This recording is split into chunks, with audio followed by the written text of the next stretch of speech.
Assalomu alaykum qadrli obunachilarim. Bugun sizlar bilan dasturxonga ko'rk bag'ishlaydigan, og'izda eriydigan va tayyorlanishi juda oson bo'lgan ragushka shirinligini tayyorlaymiz.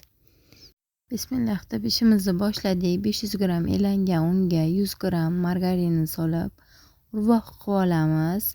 So'ngra esa unga 150 gramm qatiq va 3 ta tuxum sarig'ini 1 choy qoshiq razrixli solib yaxshilab yumshoqqina xamir qorib olib qo'yamiz. Xamirlari teng mana shunaqa zuvalachalarga bo'lib, yong'oq shaklidagi kattalikda hammasini dumaloq qilib olamiz.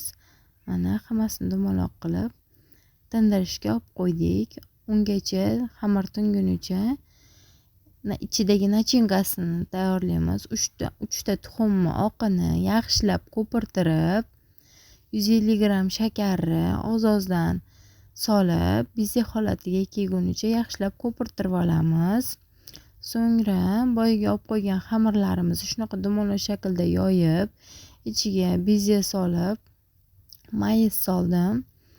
Xohlasanglar yong'oq ham solsanglar bo'ladi. Mana shunaqa qilib chiroyli qilib tugvalasizlar. Videoda ko'rsatilgandek qilib shakl berib olasizlar.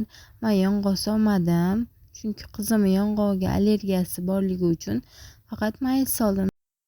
Qizib turgan duxovkaga 160-170 gradusga 45-50 daqiqaga jo'natamiz va mana tayyor bo'ldi. Issiq holatida ustidan saharning pudra sepamiz. Juda ham yumshoq, og'izda erib ketadigan va juda ham oson.